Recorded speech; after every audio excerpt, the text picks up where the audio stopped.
Oke teman-teman, balik lagi dengan saya Vicky Ridho. Seperti biasa, saya akan mereaction soal sepak bola Indonesia dan juga tanggapan komentar dari netizen soal sepak bola tanah air. So langsung saja kita simak. Tapi sebelum itu jangan lupa untuk like, komen, dan subscribe. Dan jangan lupa juga untuk nyalakan lonceng notifikasinya. Let's go!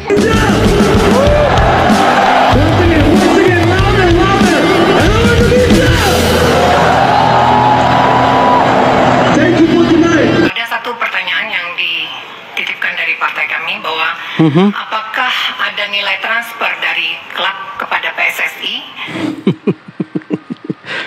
Menurut kalian lucu tidak? Lucu! Masa ada transfer dari klub ke PSSI?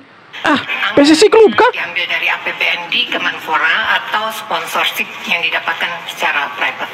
Terima kasih. Terima kasih. Ini pertanyaan macam apa, Cocok? Kayak begini kualitas anggota DPR. Aduh, asli aku sebagai rakyat Indonesia malu loh. Coba kalian perhatikan pertanyaannya. Berapa nilai transfer dari klub ke PSSI? Ya mungkin ibu ini pikir PSSI itu bukan persatuan sepak bola seluruh Indonesia, tapi persatuan sepak bola mungkin antar klub. Wah, fix sih ibu anggota DPR ini nggak paham. Tidak mungkin dipikir PSSI ini klub mungkin. Soal nanya loh. Bikin malu, Bu. Dan lucunya dia bilang pertanyaan dari fraksi kami. Berarti ini satu fraksi di partainya semuanya nggak tahu kalau naturalisasi itu bukan kayak transfer dari Real Madrid ke MU. Wah, parah, parah. Kasih paham bang, ayo kasih paham. Bu, kasihan dia. Ibu pindah aja lah dari Komisi 10, Bu. Buat malu, Bu. Nonton anggota DPR kayak gini, ya kayak nggak ada gunanya gitu loh. Nggak ada yang... Tidak ada edukasi sama sekali. Betul, saya setuju sekali. Jadi begini teman-teman, transfer itu dari klub satu ke klub yang lain ya, tergantung harga pasarnya atau market value dari satu pemain atau pemain yang mau ditransfer itu. Nah, apakah dari klub ke PSSI ada nilai transfernya? Menurut saya dan saya yakin 100% dan saya bisa pertanggungjawabkan bahwa tidak ada nilai transfer dari klub ke PSSI. Kenapa? Karena PSSI bukan klub tapi Federasi Sepak Bola Indonesia. Bagaimana supaya ada nilai transfernya? Maka dari klubnya Kevin Dix harus kerjasama dengan klub di Indonesia. Apakah ada klub di Indonesia yang tertarik dengan Kevin Dix? Nah, itu baru dipertanyakan. Berapa nilai transfer? Contohnya mungkin ya, ini mungkin contohnya. Misalkan Persija Jakarta menginginkan seorang Kevin Dix, maka pertanyaan itu baru betul. Berapa nilai transfer dari Copenhagen, ya kan? Yang diinginkan oleh Copenhagen dari PSSI. Nah, itu baru betul. Kalau pertanyaan itu dilontarkan, saya pikir ibu ini fix tidak mengerti sepak bola. Seharusnya begini, sebelum melontarkan pertanyaan, harusnya riset dulu, searching dulu bagaimana proses transfer seorang pemain sepak bola. Apakah dari klub ke negara atau klub ke klub. Nah, seharusnya itu diriset dulu supaya apa? Supaya jangan timbul pertanyaan-pertanyaan konyol yang memancing publik untuk berkomentar negatif. Jangan sampai seperti itu. Karena apa? Sebenarnya mereka tidak paham bola. Tidak paham bola. Kenapa saya bilang mereka tidak paham bola? Loh, statementnya saja seperti itu. Mereka bilang berapa nilai transfer dari klub ke PSSI. Tidak ada nilai transfernya, Bu. Transfer itu dari klub ke klub. Tergantung harga pasar atau market value dari pemain tersebut. Itu baru ada namanya transfer. Tapi dari klub ke negara, ke federasi, tidak ada sama sekali. Ya, menurut saya lucu dan menggelitik. Bukan hanya menggelitik, tapi konyol pertanyaannya, teman-teman. Mereka melatih mereka. Itu menjadi catatan penting. Tolong ya, Partai Demokrat kadernya Anita dikondisikan. Mereka dinaturalisasi juga orang Indonesia. Untuk kita ke depan. Ya, kalau kita bisa membanggakan Indonesia dengan anak-anak kita sendiri. Ya. Kenapa kita mesti ambil dari luar baru kita bangga? Ya kan? Oke, pertama-tama saya secara pribadi mengapresiasi Ibu Anita Gayang sudah menyetujui proses naturalisasi dari Kevin Dix. Tidak hanya itu, beliau juga salah satu anggota DPR dari NTT 2 yang memperjuangkan soal ya kondisi tenaga pendidik di Indonesia Timur. Ya, tidak hanya tenaga pendidik, bahkan sampai siswa-siswanya. Saya apresiasi itu. Tapi Ibu, kalau sudah berbicara soal pemain naturalisasi, pemain timnas, agaknya saya harus membantah pernyataan Ibu. Menurut saya, siapapun yang bermain di lapangan, mau dia diaspora, naturalisasi, atau pemain lokal, saya tetap bangga, Bu. Kenapa? Karena yang mereka bawa bukan negara Belanda, tapi negara Indonesia membawa nama Garuda, itu harus kita bangga. Kecuali mereka datang di sini dan membawa nama Belanda, saya tidak akan bangga dengan pemain-pemain diaspora ini. Tapi kalau mereka sudah di dalam lapangan Indonesia, mereka sudah membawa nama Indonesia, saya pikir saya akan bangga. Oke lah, ibu tidak bangga, tapi secara pribadi, dan mungkin bukan hanya saya, tapi seluruh masyarakat Indonesia bangga dengan pemain-pemain Indonesia yang sekarang. Karena apa? Mereka adalah pelaku-pelaku sejarah yang akan nanti membawa nama Indonesia semakin harum di kancah internasional. Jadi pertanyaannya, apakah kita tidak bangga? Kita bangga dengan mereka. Mau dia pemain diaspora, naturalisasi kah sebutannya, atau pemain lokal, mereka adalah anak-anak Indonesia yang berkolaborasi dalam lapangan untuk membawa nama timnas Indonesia semakin harum. Dengan adanya mereka, kita ditakuti loh di Asia Tenggara. Pertanyaannya, sejak kapan terakhir kita mengalahkan Vietnam? Mungkin 5 atau 6 tahun yang lalu. Tapi kita lihat ketika Piala Asia dan kualifikasi Piala Dunia di ronde 2, bagaimana Vietnam kita permalukan di kandangnya mereka sendiri dengan skor 3-0.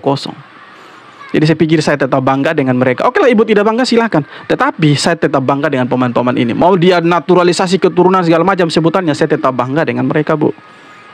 Nah, itu dari saya sebagai wakil rakyat ya. Artinya saya merasa bahwa sekarang saya lihat di mata kepala saya sendiri, NTT itu gudang atlet sebetulnya. Betul. Tidak pernah disentuh. Artinya bukan tidak pernah, artinya kurang pembinaan dan fokus kita untuk mereka kurang. Jadi sekali lagi Pak Pimpinan dan teman-teman, Pak Menteri, kami Oke. Mungkin saya setuju dengan statementnya Ibu Anita soal kurangnya perhatian dari Kemenpora ataupun PSSI untuk melirik bakat-bakat dari Indonesia Timur, khususnya dari NTT ya. Tapi ayolah kita lihat secara objektif. Bagaimana ada juga pemain-pemain dari Indonesia Timur atau dari NTT itu yang bermain di timnas. Ya kemarin itu di kelompok umur, kalau tidak salah ada dari Flores, 2 orang atau 3 orang. Itu yang dipakai oleh Coach Nova dan Coach Indra kalau tidak salah. Kemudian sebelumnya ada pemain NTT juga loh yang sekarang mungkin bermain di Bali United. Kalau saya salah bisa diralat. Ya Besroni Malaifani itu putra Alor itu yang bermain di Bali United. Bahkan pernah mencetak gol loh untuk timnas.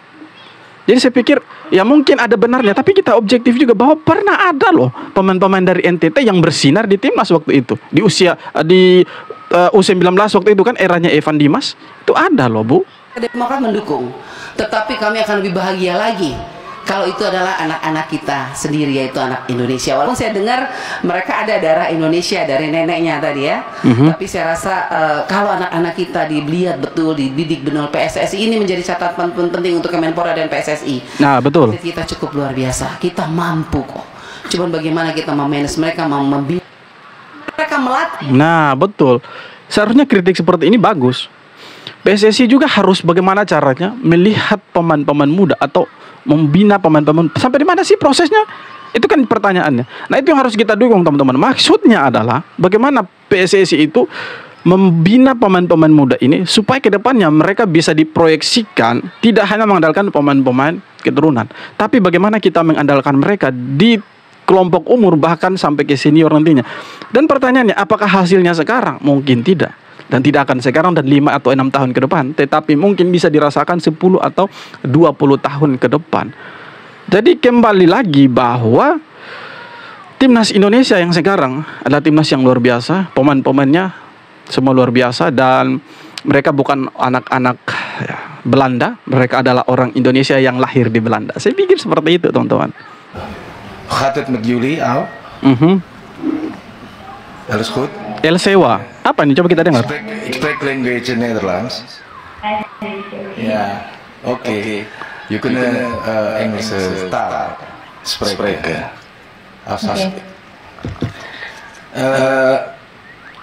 Pertanyaan saya gini kepada Mas Menteri, kalau saya baca di sini kan mereka ini disewa sama, di hire sama kita, diminta bermain di kita untuk posisi-posisi tertentu karena skillnya mereka spesifik. Disewa. Ayo Pak, Bapak ini baca di mana? Kayak mereka itu disewa. Kan Bapak bilang tadi itu disewa. Saya baca mereka ini disewa. Ayo kasih tunjuk media mana yang tulis bahwa mereka ini disewa oleh PSSI untuk menempati posisi-posisi tertentu. Janganlah, jangan seperti itu. Sebenarnya begini, proses naturalisasi kan ini legal, dijamin juga sama undang-undang, dijamin sama peraturan FIFA. Ya, selagi itu tidak melanggar peraturan FIFA, maka kita akan terus naturalisasi. Itu yang pertama. Yang kedua, saya pikir kalau ada proses sewa menyewa, ya Pak Erick Thohir akan masuk penjara. Ya, pastinya akan masuk penjara.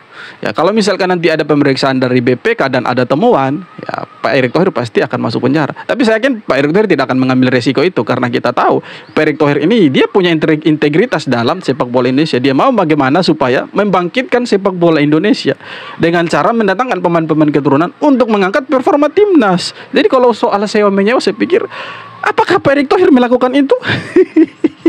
Lucu juga ini anggota DPR orang ini. Ya, sekali lagi kita dengar dulu ini statement dari pemerintah, dari khususnya dari Kementerian Pemuda dan Olahraga, teman-teman. Bapak Ibu pimpinan Komisi 10 DPR RI beserta seluruh anggota dan juga seluruh fraksi partai di Komisi 10, kami pemerintah mengucapkan terima kasih atas respon cepatnya dan juga seluruh dukungan terkait dengan pemberian kewarganegaraan untuk 3 atlet yang kami ajukan. Semoga ini menjadikan kekuatan baru khususnya untuk timnas sepak bola dan memastikan bisa mencapai target yang diinginkan oleh masyarakat Indonesia. Iya, betul. Dan sebelum nutup mungkin saya sampaikan, mungkin ini bukan proses naturalisasi yang terakhir dan pastinya ke depan mungkin akan ada proses-proses naturalisasi yang lainnya dan iya, jangan pernah berhenti Pak.